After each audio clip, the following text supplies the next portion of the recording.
Today, we are looking at the Warhammer Underworlds models you can run in Warcry with Destruction Warbands. In the most recent FAQ, GW confirmed that we can keep using the old Underworlds rules from the Tomb of Champions 2021, which had tons of profiles, but they're for a previous edition. These are referred to as Bladeborn fighters, and I went through the special rules to use them in an earlier video.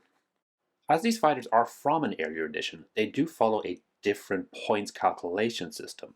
So some are overcosted and better run as normal fighters, and some are interesting alternatives, while a few gems are simply better versions of existing models. So we're going to take a run through the fighters, comparing them each time to existing models with the same warband for reference. We start with Zarbag's Gitz, which is a massive warband of 9 fighters. These Loomspike Gitz cover all the classics: a wizard, archers, netter, herder with squigs, and a goblin fanatic with ball and chain. Zarbag compares to the fungoid cave shaman. He is 20 points more expensive and has the exact same stats. He does get his own special ability, which is a double that forces an enemy to make a bonus disengage. As the gobbles are typically quite squishy, that can be a good way to keep a friendly safe, and also lets them trigger the universal reaction Strike Them Down, which will do d6 damage on a 4+. In some cases, that might be better damage than actually trying to hit the target. Zarbag does not have the Mystic rune mark, so he misses out on the Cave Shaman's triple, which is an AoE damage ability. It's pretty random, and for best results you want a high value triple, which you cannot rely on, so losing that isn't too much of a concern. So Zarbag is a chunky increase in points, and you're only getting the ability out of it. That said, it is a double, so very usable and quite an interesting ability. Next we have Snarlfangs, who is a goblin fanatic with a ball and chain. He is doing 8 damage on average versus T4, and does so with reach of 3. For comparison, I put up the Decimator Prime just to show a similar weapon profile, and even though the Decimator has over twice the wounds and toughness, it still only moved 3. Snurk is insane value, definitely within the top 10 fighters in the game when it comes to damage per points. You definitely want one of these for your Gitz. He does come with a quad. Now, you should never take a fighter for a quad ability, but they can be nice to have as an option. A high value quad and multiple targets will make Whirling Death a better option than simply Rampage, so it's one to keep an eye out for. Drizzt the Squig Herder and his 2 squigs, Gobblelock and Boneracka. These all cost much more than the baseline. Drizzt is twice the cost of a Squig Herder, while Gobblelock and Boneracka are 65 more than the normal Cave Squig.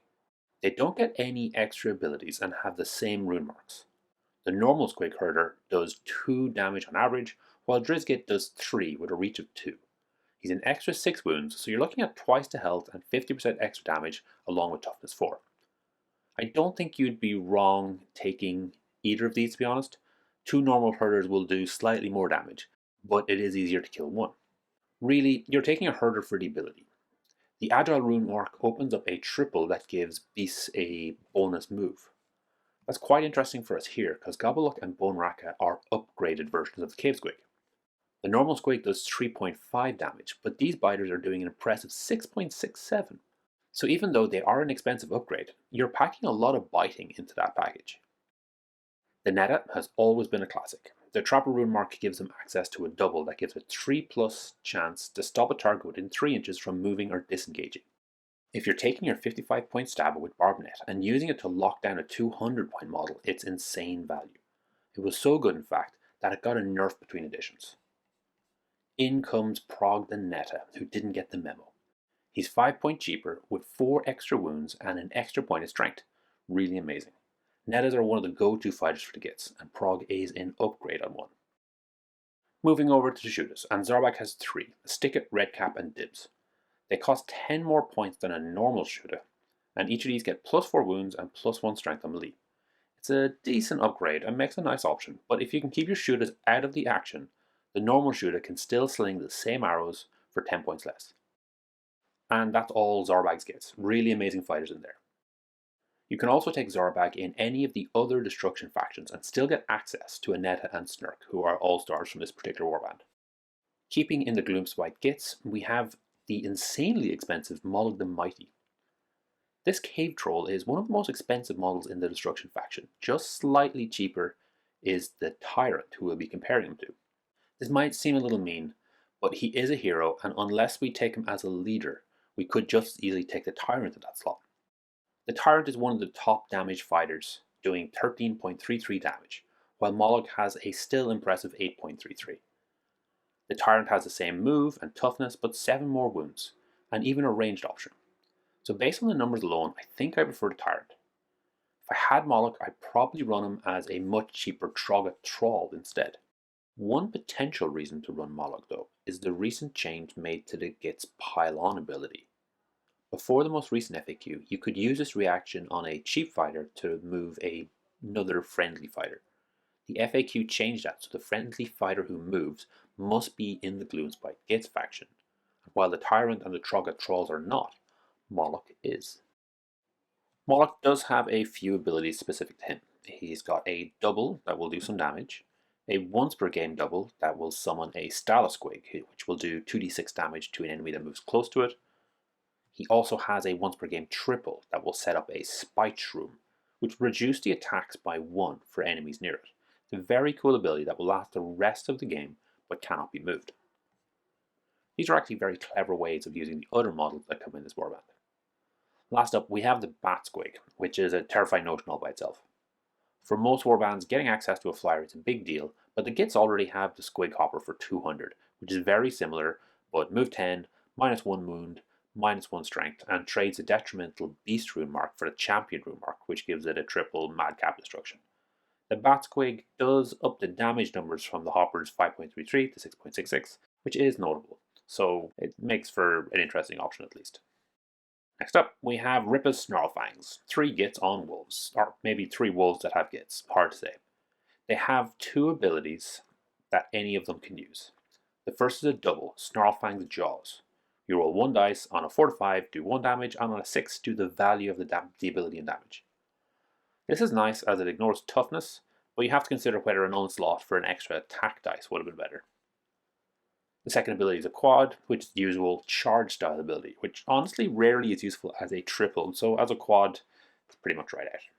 The leader is Rippa Narkbad. Here I've compared him to a Spider Rider boss, as the Squig Riders have fly. Notably, the Spider Riders don't count as mounted, but the Snarlfang Riders do, so keep that in mind. Rippa is 5 points cheaper, 2 slower, and with 2 more wounds. The Spider Rider's average melee damage is 3, while Rippa ups it to 4, but does lose out on the reach and the range attack. All in all, I really like this fighter. Even though his damage is a little better than the Spider Rider boss, it's probably a little low for what I'd like to see in a fighter costing this much. My overly optimistic numbers are 1 average damage per 25 points, so I probably just really like the models. The 2 fighters are Mean Eye, an archer, and Stabbit, who has a spear. Just like Narkbad, these are fast and move 8, and have chunky health, with their 18 exceeding the expected 3 wounds per 25 points, although they do have a below average toughness of 3. Mean Eye does 1.6 damage at range and 1 damage melee, so he really wants to keep out of melee. His range option is better than the Spider Rider with longer range and an extra point of crit damage. Stabbit has a much better 2.5 damage with a spear, having reached 2. That's the same as the Spider Rider, but loses out on the ranged option. Unsurprisingly, I like Stabbit a lot more than Mean Eye, although I'd be quite interested to see what a warband with multiple fighters like Mean Eye would be like. That might be something to try out with the Spider Riders, although they are one of the weaker parts of the Gloomspite Gitz list. Notably, while Rippa's warband is well out of print and almost impossible to get your hands on, there was a recent release for Snarlfang Riders, a box of 5 fantastic models. Right now, they don't have Warcry rules, although you could use these as Rippa's warband, or if you wanted, as a proxy for some Spider Riders. Moving over to the Ogres, we have Hrothgorn's Mantrappers. This is a Ogre with a giant crossbow, a frost saber, and a bundle of Gnoblards. Hrothgorn himself compares to an Icebrow Hunter, although he is 20 points more. While his core stats are the same, the weapon profiles are very different. The Icebrow has 10 average melee damage and 3.33 average range damage. Hrothgorn has 4 melee damage and 6.6 range damage. So Hrothgorn is a dedicated ranged fighter, and he's actually one of the top ones. He shares a top spot when it comes to range damage with the Stormcast Judicator. That said, you are paying a premium for it. That does mean he's got an insane 40 wounds, so it'll take a while to kill him. Although his range ability does have a minimum, so enemy fighters will be looking to get in close where Hrothgorn is doing less damage. Notably, Hrothgorn does not have the Brute rune mark. Unfortunately, this is the rune mark that opens up all the ogre abilities, so this really limits his access. That Scout rune mark does let him use the double Lead the Skal, letting him give a nearby beast a bonus attack action. That beast is Thrafnir, who is exactly the same price as a Frost Saber, but gets a bonus 6 wounds with no downside. So if you're ever taking a Frost Saber, take Thrafnir. Remember, for the Ogre Moth tribes, he does count as just a normal fighter, although, as with all these Bladeborn, he is unique. Last, we have some Noblars. The normal Nobblar is 45 points with a weak enough melee attack doing 2.5 damage. They have a double that forces anyone who comes near them to take impact damage. So that's d6 with 1 doing 3 damage and 2 to 3 doing 1 damage. Bushwhacker has the same Trapper rune mark, so he gets all of that for 5 points cheaper. In addition, he has 2 more wounds and a once per battle ability that lets him pick a point within 3 inches and place a trap marker, with the damage 2d6 instead. Definitely a straight upgrade. At the same price, we have Quiv, who also has 2 more wounds and extends his weapon reach out to 2 inches, but the damage drops to 1.6. His ability is a triple that has him hand Hrothgorn an arrow, letting the big guy get an extra attack, which, as we mentioned before, is pretty great damage, and with 9 range is likely to have a target.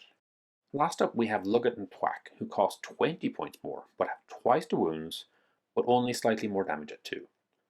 Although that does have a reach of 2, which actually really helps. The damage increase is a little disappointing, but they do offer a meaningful choice. Overall, some really interesting options this warband. Hrothgorn is not the fighter I was expecting and leans heavily into the range style. The Nobblers are either options 2 or just straight up improvements on a normal Nobblar, which is nice to see. Moving over to some Orcs, we start with Hedkrakka's Madmob. This is a warband of 4 savage orcs with a mix of ranged and melee fighters. The leader is Hedkrakka, a Urgog prophet, but at a chunky 70 points more. He gets 4 extra wounds and the weapon profiles remain the same. His unique abilities are a triple that increase the crit values against a target by 3, not great considering the rarity of crits, and a quad that does straight damage. It has potential to do some pretty crazy numbers, so it's actually a pretty good ability despite being a quad where value matters. I think, however, a normal prophet is going to be the better option in this case. The 2 melee fighters get compared to the Savage Orc Morboy and the Savage Big Stabba. Tuathaga is 10 points more and gets 1 more wound, and the damage increases from 4 to 4.6 on average. Not a massive increase, but again, it is an alternative option. Wallop the Skull is 40 points cheaper than the Big Stabba.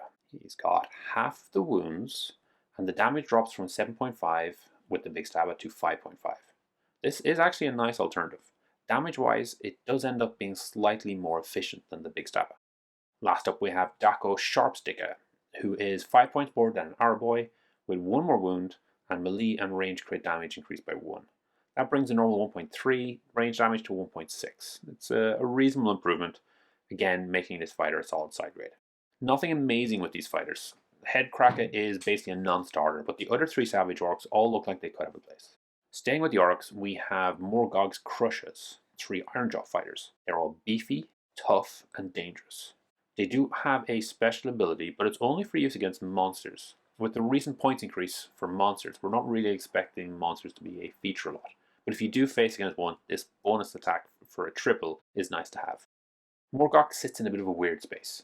He has the rune mark of the Brute Boss with the Boss Chopper, but is closer in stats and points to the Orc Mega Boss. The Mega Boss is one of the big hitters in the Destruction Grand Alliance, doing an impressive 10 damage on average. There are a few ogres who can do more damage, but very few. Morgok, despite costing more, does less, coming in with 9.33 damage, which is still quite impressive. The Brute Boss, for reference, is 7.5 damage.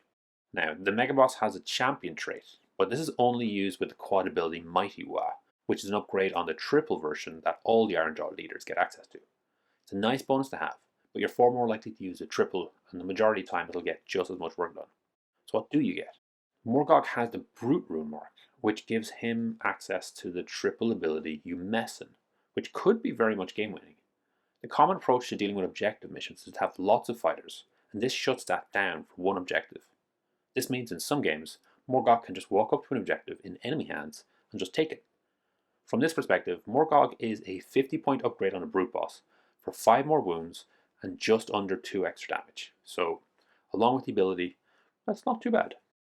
Ironskull and Tug also have the Brute War mark, so you'll be able to cover multiple objectives with a full warband and decide where you want to use that dribble. They both cost a chunk more than their Orc Brute counterparts. Ironskull is 15 more points, and Tug is an impressive 35 more points. Both get +1 wound and a slightly different weapon profile. Unfortunately, Ironskull is a damage downgrade, taking the Gore Chopper's 7.5 average damage to a mere 5. Tug is a little better, taking the pair of Brute Choppers 5.33 damage up to 6. In both cases though, you're probably better off running them as their compendium equivalents, which still have the same rune marks. Still with the Iron Jaws, we have Ironskull's Boyz. While the previous warband were all Orc Brutes, these are all Orc Boyz. Again, 4 fighters and just the one ability that everyone has, a double called Dead Ard. This reduces all hits and crits against a fighter by 1. The warband is led by Gurzag Ironskull, who is 45 points more expensive than a normal Ardboy boss, and only has 6 more wounds. He's doing an impressive 7.33 damage, but you're getting much more value out of the Ardboy boss, I think. Bone Cutter is similar. He's comparable to the Orc Ardboy with Big Chopper. For an extra 45 points, that's over 50% extra, you get 1 wound and 1 reach. So really not a great deal. The reach is very cool, but I think in this case I'd run the Bone Cutter model as a Orc Ardboy instead. Hedkrakka and Basha compare with the Orc Ardboy with Choppers. The Ardboy does an average of 4 damage, Basha does the same, and Hedkrakka does slightly more at 4.6. They each get 1 extra wound but cost 30 to 35 points more, and that's the warband. The models are a nice update on the current Ardboy kit, and they'd make great options as compendium fighters, but I wouldn't run them with their Bladeborn rules.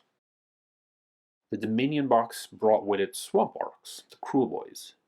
This warband, the Kunnin Krew, are one of the newer White Dwarf Bladeborn releases, and were designed with the current Warcry rule set in mind. For Warcry, the Cruel Boys don't have a lot of options, so this warband is good to see. The leader is Mantrappers the Kunnin, who is a upgraded Gut Rippa boss with Wicked Sticker. The Gut Rippa boss has 4 damage, and Mantrappers upgrades that to a healthy 6. He also adds an extra 8 health, although his toughness does drop by 1 due to lack of a shield. He is a chunky 40 extra points, but the upgrades seem worth it to me. He does get an ability unique to him, which is a double, which prevents him from being the target of long-range attacks while near an obstacle. Pretty niche, but a nice extra option. Despite not being a boss, Torka is best compared to the same fighters before, the Gut Rippa boss with Wicked Sticker. The numbers are almost identical, but Torka loses 1 toughness and is 20 points cheaper. That seems like a pretty good deal, especially when you see his ability. For a double, on a 2+, an enemy within 2 inches cannot move or disengage, so Torka can move right up to a target, hit it with his reach of 2, and then lock it down for a turn. That's pretty great. He's over twice the cost of the Goblin with net, but doing a lot more damage, and he's a lot harder to kill. I would consider him a auto take for the Cruel Boys. Next we have Krugrin, who is a Hobgoblin. He is identical to a normal Hobgrot Slitta, but costs 70 more points. He does have an interesting double, Gang Up. I've mentioned similar abilities in a few of the recent videos, and I've really liked when you can chain scary fighters together, but I've disliked when you're chaining weaker fighters together and have a limited number of options for them. In this case, Krugrin is the best fighter with this ability, doing 3 damage on average, with all of the remainder just being grots. Those grots are Gitz and Shank. They both cost 10 more points than a normal stab grot, which with fighters this cheap is actually quite a lot. Their numbers are all the same, with the only difference being the rune marks. The stab grot Bulwark rune mark doesn't actually do anything by itself. It's used with the Kill a Boss double ability to give the stab grot an extra action. Gitz gets access to the Cruel Boys double, normally reserved for the Orcs. It takes his average damage from 2 to 3 and is slightly better than using the universal double onslaught. Shank gets the Scout rune mark, which gives him the same net effect as Torka Toughskull. For reference, he's the exact same cost as that Gobbo with net, has all of the same numbers but +1 toughness. The Gobbo ability does have 3-inch range rather than the 2, but it only works on 3+, so this is much better. Again, another instant take for your Cruel Boys list. I'm still not impressed by Krugrin or Gitz, but Torka and Shank are fantastic. And Manok is good enough that he's probably worth taking by any Destruction Warband just to open up the other 2 fighters. Last up we have Blackpowder's Buccaneers. Like Hrothgorn's Mantrappers, this is an ogre and a bunch of grots. and this time we've also got a bird and a monkey. Gorlock, like most of the ogres, has a melee and a ranged option. His melee is an impressive 10 damage on average, while his ranged is clearly just a backup at 2.6. I've compared him here to the Icebrow Hunter, who is a similar cost, just 20 points more, and has the same melee damage on average, but with a slightly better ranged attack of 3.3. The Scout rune mark does give the Icebrow a double, that will give a beast an extra attack action, but Gorlock has his own set of unique abilities. The first is a double, Bird Strike, which gives the bird in his warband, Shriek, a bonus action. He also has a triple that will add 3 dice to his next range attack action. That pistol attack is 2.6 damage with 2 dice, so the extra 3 dice over doubles that to 6.5. So you're always going to be trying to get into that reach 2 for the melee attack, but you can still push out some good numbers at range if you have a triple. There are 2 grots in this warband, Pegs and KG. I'm comparing them to the generic Noblar here, who is 45 points with 2 average damage and a trap ability that does impact damage. Pegs cost 5 points more, with all the same numbers, getting a double ability that will give the monkey a bonus action. Now, whether that's worth or not will depend on the monkey. KG is 15 points more, and has the same core stats, but the damage has dropped a little to 1.3, but is now a range 8 attack. He does have a quite cool double, which presumably has him using the rope and hook to propel himself forward, getting a bonus move action towards target. Fun additions, but I'd probably just run these as normal Noblars. Mange is the monkey. 10 points more than a Noblar with a slightly better damage profile, giving 1 more attack and 1 more strength for 2.6 damage. He does have 1 more move as well, which is pretty nice. The rune mark is for Pegs to use, and honestly at 2.6 damage I'm not sure it's worth it. Shriek is over double the cost of a Noblar, but comes with move 10 and fly, so he's a really nice option. The damage profile is similar to Noblar, but with 1 extra strength. That won't mean much against T4 or better, but it helps against T3 targets. Gorlock can use his double to give Shriek a bonus action, which is pretty cool when you consider he's move 10. Shriek makes for a nice addition to the Ogre roster. Normally the fast unit would be the Frost Saber at 8 move for 175 points. Shriek is the first flyer option they have, so even though you're not getting great wounds or damage for 100 points, this is a fast flyer, which is nice. And that's it. There is one warband I've skipped, which is the Loon Court, that recently came out in the White Dwarf. I've covered that in another article, and the short version is, they're all similar to existing fighters, but cost 5 more and get a few abilities. They're a good warband, and a nice addition to the Gitz. There are a lot of Bladeborn warbands for instruction, and a lot of good options in here. Zarbag's Gitz has some amazing additions, like the Nether and the Fnatic, while the remainder are interesting side grades. Hrothgorn is a nice ranged fighter, but his Frost Saber Trafnir is an upgraded Frost Saber.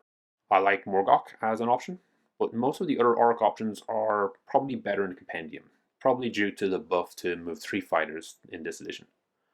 The Kunnin Krew were a surprise success. Malak is decent, but Torque and Shank, who both have nets, are real stars. Gorlock Blackpowder is nice, but Shriek gives the ogres something that they've never had before. The Loon Court has some nice options, but for me Snorbo, who has a Wa ability for Gitz, is my favourite. All in all, pretty good for destruction. Remember, all of these Bladeborn warbands are part of a greater warband, so you can pick and choose any individual fighters. If they aren't in your warband, you also have the option to take the leader, which will then open up the other fighters. That's actually the big part. Previously only heroes were shared, so non-hero fighters were locked into their warband. That meant you couldn't get a Gobbo Netta unless you were playing Gloomspite Gitz, but now there are a few options. This has opened up a lot of interactions and has really exploded warband list crafting. The only downside is the majority of these Underworld models are long out of print and almost impossible to get your hands on. I live in hope that GW will do some sort of made to order for all these warbands, which would give us a chance to snap them up. In the meantime, don't be afraid to use proxy models as long as you make it clear to your opponent. If you're interested in a different perspective on all these Bladeborn fighters, check out the channel Generally Bad Gamers. He's going through all of the same Tournament Champions fighters that I've been going through here, and has maybe a slightly different take on it, so it is worth to get a bit of perspective. Thanks for making it all the way to the end. Hopefully you enjoyed this video. Each week I put up a new video talking about one of Games Workshop's specialist games. The goal is always to try and make the best possible 2-player experience. If this is something you'd find interesting, please subscribe to the channel and comment to let me know what you'd like to see in future.